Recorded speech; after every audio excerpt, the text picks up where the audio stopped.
What's up, everyone? So it is already June. Now, for me, this year has gone by so fast, except for March.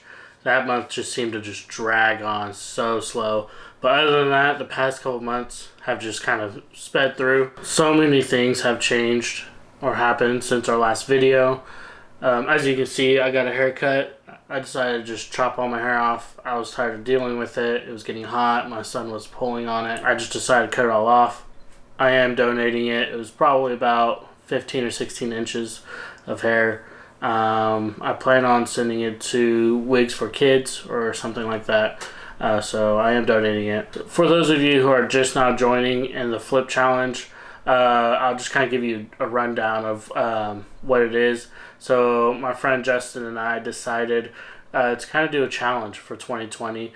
So what we want to do is start off with $100 at the beginning of the year and see who can make the most money flipping items. Basically going to garage sales or going to retail stores and buying items with the $100 and then flipping it. Now, some of the rules is we couldn't put in any extra money, so everything that we needed to use to flip these items had to come out of that $100. So shipping material, shipping costs, things like that had to come out of this $100. So I'm gonna give you a quick update on what's happened with the flip challenge since our last video. As you can see, Justin's not here. I spoke to him the other day about it, and basically he was like, hey man, I'm gonna be honest, I haven't really done anything. I've had other things I've been focusing on. And I was like, alright, that's fine, man. I get it. You gotta do what you gotta do. I'm gonna win anyways, so don't even worry about it. So that's that. That's why he's not here. He didn't really feel the need to be part of this video because he really didn't have anything to share. Since the last update for me, I have actually had a lot of stuff happen. In February, it was a little slow. I sold a couple VHSs. Didn't really make too much money on those. I haven't sold all of them yet. I have probably about 9 left. But I'll probably just sell those as a lot just to kind of get rid of them. They're taking a long time to sell. I also sold a Barcelona jersey that I paid $15 for. Sold it for $35. Made a little bit of money there. So March is when things got pretty interesting for me. In the last update we did, I mentioned getting Pokemon cards, about 2,500 to 3,000 of them. So I have another video kind of explaining what I did with those cards. So I essentially just put them into lots of like 50 to 60 cards. I had a total of 50 lots. I ended up grossing about $500 from those cards. Now, after the fees, the shipping cost, and then obviously taking out the cost of the cards, and then the cost of the sleeves I used to protect the cards and everything, I netted profit about $270, which is not bad at all. So I made good money on the Pokemon cards from March through April, so that was really cool. And then in May, I decided to try out Amazon.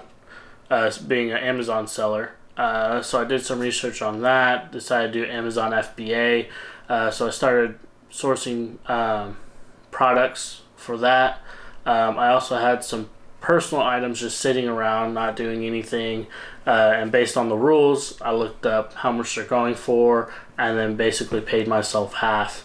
And how I kept track of that was I just moved money from, I'm using PayPal for all of this, so any money that's in PayPal is for this, and I basically just moved the money to my bank account, my personal account, and that's how I was paying myself for my personal items, just to keep track of that. So with starting Amazon FBA, I did pick up some actually monthly expenditures, like obviously having the seller account costs money. You can do it by individual sales, where they just charge $1 per item you sell, or you can be a premium member and it's $40 a month.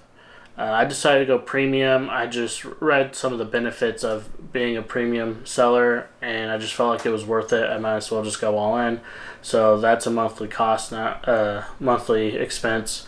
I also pay for a basically a web app that helps me source products, and that's a monthly cost as well. That's $10 a month. And then I have another web app that just kind of like tracks the pricing of an item and on Amazon, and just kind of helps you predict what is going to be happening with that item, just so you can decide if, is this item going to be worth it or not. I'll go more into how I'm doing Amazon FBA later. This is just a quick update on what's going on. I also had a couple of quick flips. One was a Roku I had sitting around. It was brand new in packaging, just never used it. I got it as a promotional deal for signing up for Sling. I have smart TVs, so I didn't really need a Roku. So I bought that from myself, and then I flipped it just a couple days later. I made about $15 on that. On Walmart, they're actually selling like this inflatable truck bed pool. You just put it in a standard size truck bed, and you inflate it, and then you can float it up with water. So it's just a pool in the back of the bed of a truck.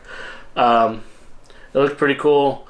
I noticed that they were selling quick, and they were selling for a good price on eBay and Amazon, and then on Walmart they were for sale, so I knew there was a little bit of money there, and they were selling fast. So it wasn't huge margins, but I made about $15 on that as well, and it was only a couple days to sell, so that was good. This past week I did get about 3 sales on Amazon, so that's awesome. I found out there were some issues with my account, so I've been waiting for sales this whole time, and then found out there was an issue, so my listing status was inactive. As soon as I got it active, I made 3 sales in about 4 days, so that's good. So now I'm going to show you my most recent purchases that I'm going to be flipping.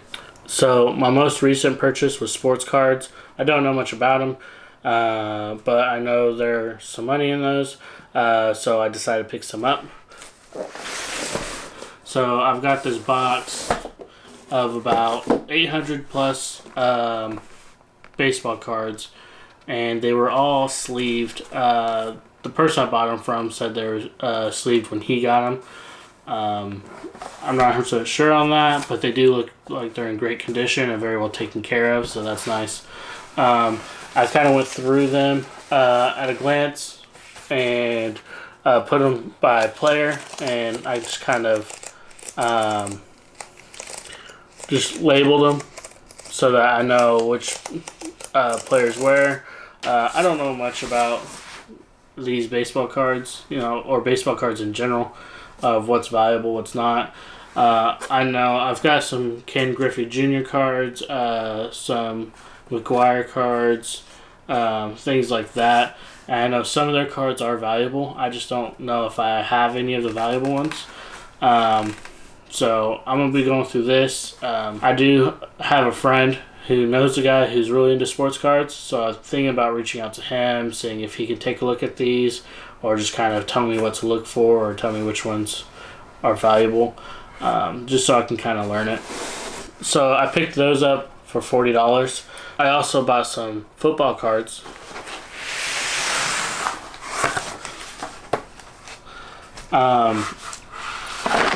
So I've got 3 boxes like this, and I counted, and there's roughly probably just under 700 cards per row. Now I've been sleeving all these myself, so all these ones are sleeved. A lot of them, most of them are in really good condition, but there are some that have some worn edges and things like that. So I wanted to sleeve them just to make sure they don't get damaged anymore. I'm willing to spend the extra money to make sure the cards are sleeved. I just feel like it looks better. People like it.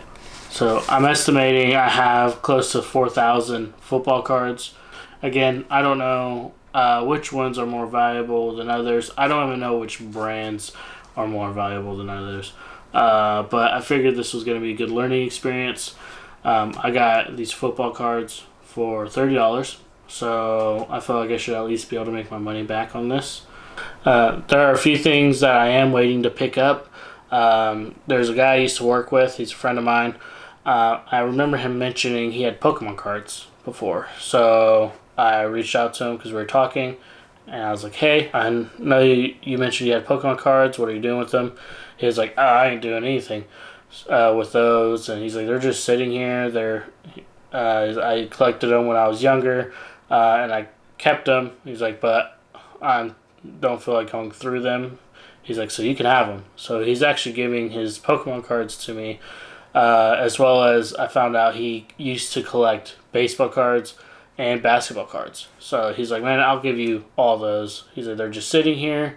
If you're willing to go through them and sell them, cool. At least, somebody's getting something out of them. He's like, they're just sitting here and I don't have the patience to go through them. So I was like, yeah, I'll take them off your hands. So I'll be getting those soon. So I'm really excited about that. And it was really nice of him to just give them to me. The only thing he asked in return is if there are any valuable cards that go for a good amount. He's not even wanting the money. He just wants to know which cards they were. So that's all I really got going on right now. Just a bunch of cards that I'm trying to flip. I know there's money in cards if you have the right ones. I had some good luck with the first set of Pokemon cards I got. So I'm hoping to have luck with these cards as well. Thank you guys for watching this video. I hope you liked it. Please like this video and subscribe to my channel so that you don't miss any future updates of the Flip Challenge.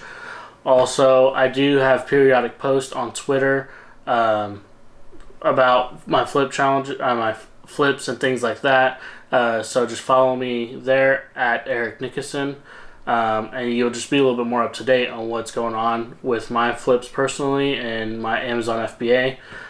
So thank you guys for watching, and I'll see you next time.